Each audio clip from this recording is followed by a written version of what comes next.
Hey guys, I'm Chuck, and those are my Charlie cards. And these right here, these are my fancy Charlie chips. In the town I live in, we have a happy face mowed right into the side of a hill. That's why this is Happy Face Holdem. The goal, log 500 hours of 2-3 no-limit Holdem and have more Charlie chips at the end of the session than we started with. Let's get into the action. Vegas, baby. My wife and I are Las Vegas bound. We're going to go out and enjoy some downtime, some pool time, some food, some sleeping in, and a little poker. So we took a little drive over to the Burbank Airport, caught our direct flight out to Las Vegas, Nevada. Only about an hour from Burbank to Vegas. And here we see all the slot machines right in the airport. We head over to the Palazzo Tower at the Venetian, and we get settled in. Enjoyed the pool that afternoon. It's an absolute ghost town at the shops. Great time to go right now, by the way. Got settled into our room. Enjoyed the view of TI and the Trump Tower. Caught a little bite to eat over at Senor Frog's. And then got into some action. So staying at the Palazzo, I played over at the Venetian. It's 5-handed. The action happens very fast. Not a whole lot of time to take notes. No plexiglass because it is only 5-handed. And I recorded 145 hands, and I'm only going to go over 10. Didn't go so well this weekend for me. But in the first hand, I'm in the big blind, and I look down at pocket 9. The button has raised $10, so I'm going to put in a 3-bet, try to get some value from my medium pocket pair here. So the button thinks about it for just a minute before putting in the call for the extra $20. He's been playing pretty tight, so I'm going to put him on ace king, ace queen, king queen maybe. So the flop comes down and I hit my miraculous middle set, 9 of clubs, king of spade, 4 spade, 2 spades on the board with my set. I check over to him, hoping he's going to be the aggressor, which he is. He puts in a bet for 50. Pretty coordinated flop here, so I have to consider if he does have a big king, ace king, king queen. I do want to make sure that I make him pay to see any more cards. Flush draw on the board. Queen Jack could give him a gutter to the straight. So I do reach for some chips and count them up, and I'm going to put in a raise to 105. Considering his bet sizing of 50 into a $60 pot, I am pretty confident that he has a king in his holding, so ace king or king queen here. More likely, now that he's in the tank for quite some time, that he's got ace king with no spades in his hand, and probably trying to bet me off a flush draw, thinking I might have a flush draw. But I think I kind of played this hand face up, letting him know that I had a set.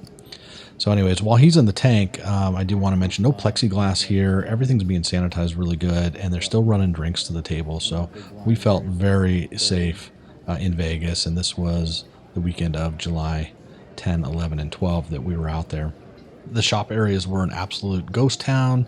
About a third of the restaurants weren't open, and they did shut bars down at midnight on the Saturday that we were there due to an increase in COVID numbers. So, but really enjoyed playing here. I do kind of wish I went over and played at the Bellagio. I hear their poker room's pretty hopping. Yeah, but I didn't. So here the button, after tanking for a long time, does finally make the extra $55 call. And although I think I'm pretty much playing my hand face up, I think I've determined the button is definitely on ace king. He's playing his hand face up, I think more so than I am, and he does not have a spade holding. So we do eventually see the turn card. It's a jack. And in this case, since I know that he paid me off on my raise, I'm going to go ahead and lead out. And I go all in for $134, which is what he had behind. I flip my cards over immediately, showing my set, and he does turn over ace king. Yeah, he's not very happy about it. So let's just take a moment and relish this pot. Yeah,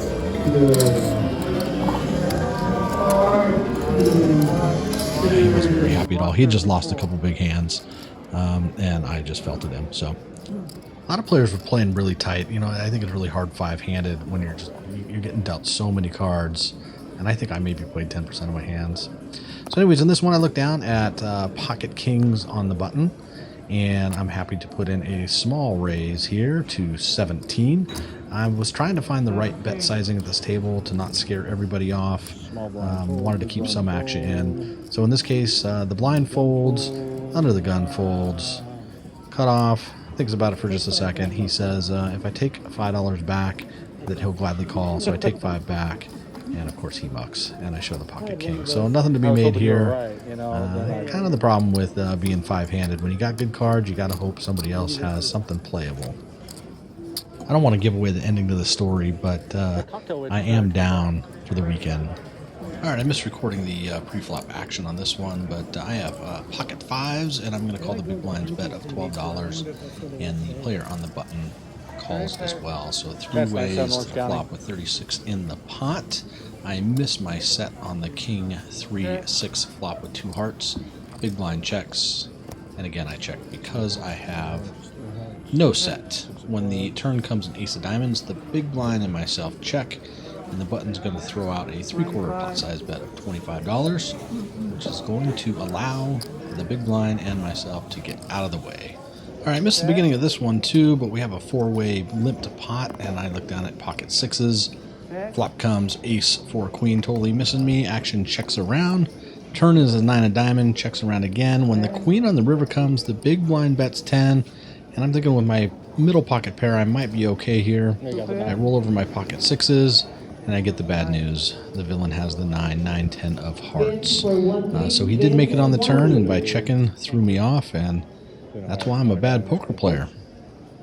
This next thing I want to look at is pretty much how my weekend went all weekend long. So I'm under the gun. I look down at ace king, so loving this hand. I'm going to open up the action here, and I put out a raise of 11. Trying to find that sweet spot to get some callers in, but not too much action. Well, in this case, I get 3 callers and do not thin the field at all. So we're going 4 ways to a flop for $44. Yeah, I didn't quite accomplish what I wanted pre-flop there, but hey, it's all right. So the flop comes down with 2 jacks and a 10. When the action checks around, I'm going to continue with about a half-size bet here of $20. It only makes sense that this flop would connect with me more than anyone else. So I get 2 callers. Before the big blind throws in his chips, I want to mention to you that he's a numbers guy. So if he's getting the right odds to call, he's going to do it. That's information that I learned that helped me out later in the day. So anyways, all 4 of us still are going to go see a turn of an 8 of spades. When the action checks around to me, small blind checks, big blind checks. I'm happy to slow down right here for a little bit of pot control since I haven't connected. I do have a gutter, but now there's a flush draw on the board, and a straight draw could have gotten there. And it's right about the time that all that analysis is done quickly in my head that the cutoff bets $75. And the small blind, to my surprise, announces that he's all in. So the big blind's going to get out of the way. Clearly, I'm not connected here enough to stay in it with 2 overs. Again, straight draw could have gotten there, flush draw could have gotten there. So the cutoff shows 2 kings and tanks for just a little bit before he's surprisingly folds and the table reacts. Oh! So you got Yes, a set of jacks? sir, a very disciplined fold. That's why I'm a bad poker Disciplined player. fold, sir. All right, in this one, I'm in the big blind. I look down at 5-7 suited. Playable hand. When the action checks to me in the big blind, I'm going to check my option, and we're going to go 3 ways to a limp pot of $9. Flop comes down 7-3-8 rainbow. When the small blind checks, I'm going to throw out a bet with my middle pair here of $6. All right, one player is going to fold, and the small blind's going to make the call. So we're heads up now. I'm going to the turn with 21 in the pot, and the turn comes down, a 7 of diamonds. So I'm a pretty happy camper here. I have trip 7s, although I only have a 5 kicker. Small blind checks, and it's time for me to throw out a bet. With 21 in the pot, I size to $12, just about half a pot size bet, and he makes the call. Thought I'd get him off his hand. So when the river comes, a 4 of diamonds, the backdoor flush draw gets there. Villain leads out for 30. I'm too bad to fold. I roll over my trip 7s, and he's going to show a flush. Now what's interesting here, I should have known better because this player did not drive action unless he made a hand. and he does play by the numbers, which makes sense why he called my half pot size turn bet. He had the odds to call to see the flush. He got there when he let out. I should have folded, but I didn't. All right, still waiting for my big hand of the night.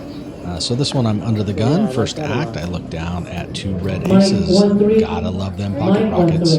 So 11 with ace king wasn't good enough to thin the field, so I'm going to open to 15 with my pocket aces here. And it does thin the field. Only the big blind is going to make the call.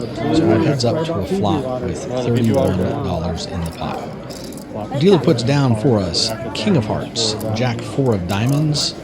Big blind checks, so with 2 diamonds on the board, potential straight draws out there, I'm going to make a bet of 25, and it's too expensive. The big blind mucks, but I'm happy to take this small pot down. Small wins add up. Unfortunately, the big losses kill small wins. That's my advice. Don't have big losses. All right, in this hand, I'm going to look down at pocket 9s, and I'm going to open the action on the button to $18. Trying to find that sweet spot again. 15, it did thin the field. I'm going to go 18, see what happens. Yeah, 18 is too much. Everyone's going to muck, and I'm going to take down $3. So in the next hand, next orbit, I'm on the button again. I look down at ace queen suited. Since 18 was too much, 15 is a little too little. I'm go for a sizing of $16 in this one, and everyone bucks. All right, another $3 win. I'll take it. It's the 3rd season of The Protector on Netflix. All right, another full orbit later. I'm on the button, and I look down to 6-7 offsuit. It's been limped around to me, so I'm going to continue the limp action, and we're going to go 4 ways to the flop with 12 in the pot. This is Heath, by the way. He's an awesome dealer at the Venetian. Just a shout out to Heath. All right, the flop comes down 5-3-9 rainbow. With my 7-6 offsuit, I have a gutter. It's going to check over to the cutoff, who's going to put in a bet of 12, a pot-sized bet here. So he's likely got top pair, ace 9, 9, 10, jack 9, something to that effect. Big blind calls, and we're going to go 3 ways to a turn here. Heath, that awesome dealer, puts down the ace of spades, and the player in the cutoff starts grumbling, which is like, oh, what do you guys have? Oh no, which is typically a sign of strength. So now I'm thinking he's got, ace 9. Maybe I was wrong on the top pair, and he had 2 overs, ace king, ace queen. So anyways, we go to the river with 108 in the pot, and he checks to me. Well, you can see I've hit my gutter with the 4. I actually had a double gutter, so I hit my 8 outer here, which is beautiful. Now, he's a numbers guy, as I mentioned earlier, so I needed to size this bet just right to ensure that I get some action out of him in case the next player to act does not call. So I put out a bet of 60, which is about a little over half pot size bet. So there's a little bit of tanking going on here at the end of the table. And notice the player here in the cutoff shows the dealer his cards. And to our surprise, the big blind calls. And let's listen to this player react. Oh, shit.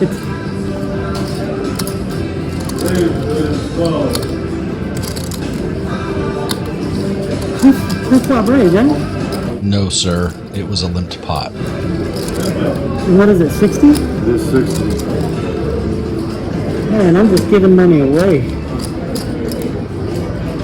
10, 20, 30, 40, 50, 60, 70, 80, 90, 100, 220, 260, 220. Alright, I lost. I got top 2. Have a straight. Bullshit. Inside, straight draw. I was open end. Oh yeah, I was. Huh?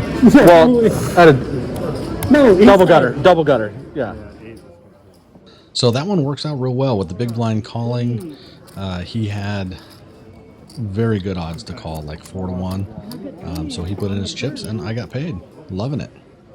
All right, going to the next hand. I'm on the button, hoping and praying for something good here. I look down at ace queen offsuit.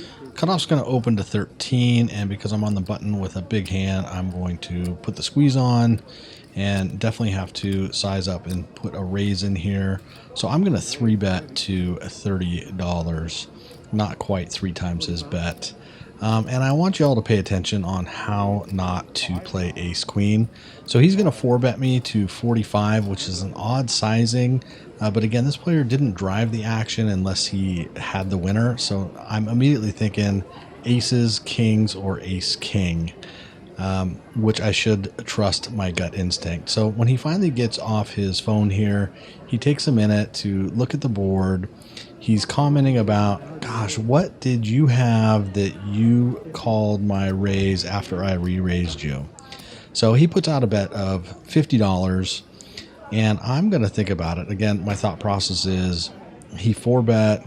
He's got to have aces, got to have kings, got to have ace king. I'm beat. I already know that I'm beat.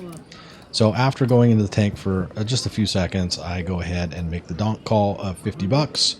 So heads up to the turn, 4 spades, changes absolutely nothing. He's going to put out a bet of $100. So again, I know I'm beat, but I think I accidentally committed myself and just couldn't let it go. So here I go, pushing in my Charlie chips, saying goodbye to him to the tune of $100. And remember on his ace-9 hand earlier when he had top 2 and he was playing like, oh, what do you guys have? Right? He had top 2. So, I knew I was beat here. So when he bets 150 on the river, I'm just donating, just being a donk. So anyways, that's how not to play ace-queen. Trust your gut in this game. Play by the numbers. Don't play like me. And honestly, I don't know why I didn't process the information that I already had, to not play the hand that way. It really makes no sense to me looking back at it. It made no sense to me at the time during the play. It's just one of those things. You gather information at the table and you got to use it. You got to put that information to use. So, go figure. Anyways, in this hand, I look down at ace queen. Early position opens the action to $15. He's only got 60 behind or so. So I'm going to 3-bet to 75, hoping to go heads up. Ace king's a great hand in a cash game, just to get it all in when the player's short. So the end of the gun player does call. He's all in. He shows ace jack of hearts. So the player to my right here, who's been talking all night, is saying, come on hearts, right, against me, but that's all right. So the flop comes 6 queen 6. The turn's a queen and the river's a 6. He gets up from the table like he's going to leave and rebuy until we all realize it's a chop. There's 2 pair on the board with the ace kicker. Yep, that's pretty much how my time went. So wife and I enjoyed some drinks. We enjoyed some pool time. I got to enjoy some poker. If you guys are looking for a getaway, I think Vegas is a great place to go right now. It's quiet, it's clean, it's sanitary. You do have to wear a mask everywhere. The Venetian's a beautiful place to stay. We really enjoyed it. Kids that are by themselves, they'll give puppies and energy drinks too. So I appreciate you guys joining the channel.